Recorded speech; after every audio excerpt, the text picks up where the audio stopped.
company Dubia Roaches' affordable PVC enclosures catch a lot of our eyes. They are the cheapest PVC enclosures on the market from what I can tell, and come in a variety of great sizes for our reptiles. But at such a cheap price, it's only natural to wonder if the quality will even be worth the savings. So, hi, today I'm reviewing Dubia Roaches' 33-gallon PVC enclosure. This enclosure is $209 on the market, but they're always doing sales and there's always discount codes you can use, so you're always saving a lot of money. The purchasing and shipping process was perfect. It came quickly with no problems, unlike some popular PVC enclosures I have purchased. Building this was the biggest issue I had with this enclosure. I love that it came with a little rubber mallet that is actually good quality and has, since building this enclosure, has come in handy multiple times. And all of the parts were labeled in an easily understandable manner. The instructions were online, so there was no waste of paper that hardly anyone reads, and I pulled up the instructions on my phone and got to work. They proclaim that they are easy to assemble, but out of the 3 PVC enclosures and enclosure accessories that I've assembled, the other 2 being Tamara designs and custom reptile habitats, this was by far the most annoying. Not difficult, but annoying. The instructions were really easy to understand, and assembly was straightforward. It's just that the choice of how to assemble wasn't the best. Having to hammer in each ill-fitting piece isn't my favorite. Luckily, I am a woman in STEM and was able to use a hammer.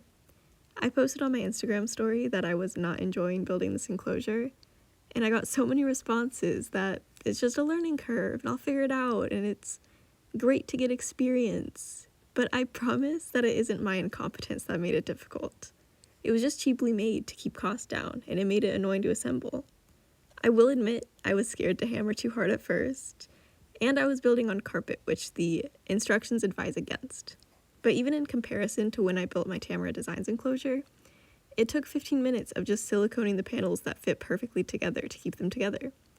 Custom reptile habitats just had screws to screw it together. The whole hammer thing just made it more annoying to get a flush final product. There's always going to be little gaps between the pieces, and it's just upsetting that I have to go through considerably more work for a less flush product. Not to mention that if you accidentally put in a wrong piece, it takes 10,000 newtons of force to take it apart again.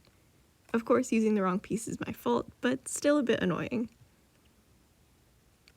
The substrate barrier was also an issue I took.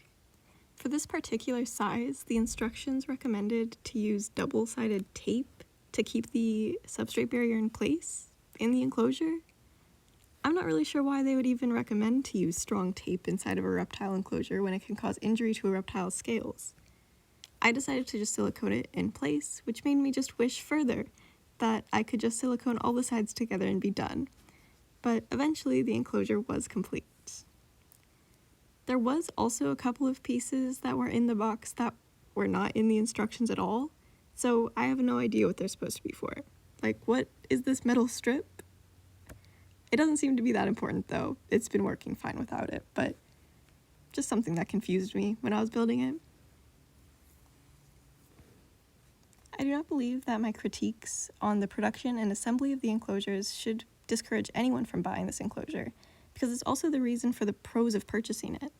It's what makes it affordable, and you get what you pay for. Of course, it won't be as sturdy as a $400 PVC enclosure. We shouldn't expect it to be. It gets the job done very well, and it's entirely worth purchasing. The cable pass-through part is also very handy, although I will mention it doesn't fit all thermostat probes. Luckily, I have a lot of thermostats, so I was able to just switch it out, but it's something to be aware of if you happen to have a thermostat with a thicker probe, I guess.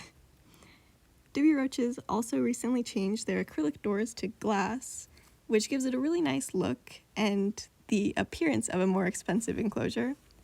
And they're also less scratchable, which is a problem I've had with other PVC enclosures that have acrylic doors that have since been scratched.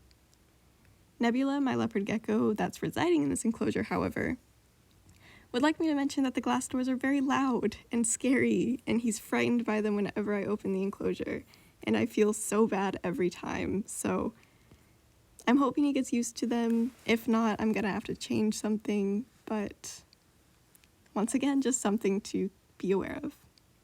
Overall, I do recommend this enclosure as long as you're aware of what you're purchasing.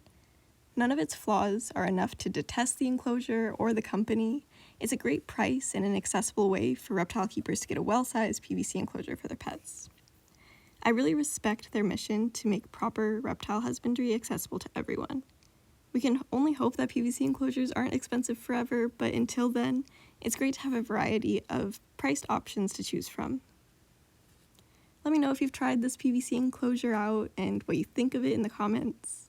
I love having little chats and conversations down there if you can't tell. And I also have an enclosure review for a Tamara Designs PVC enclosure that you can watch next if you're interested in my opinion of a high price point enclosure in comparison. Thank you for watching.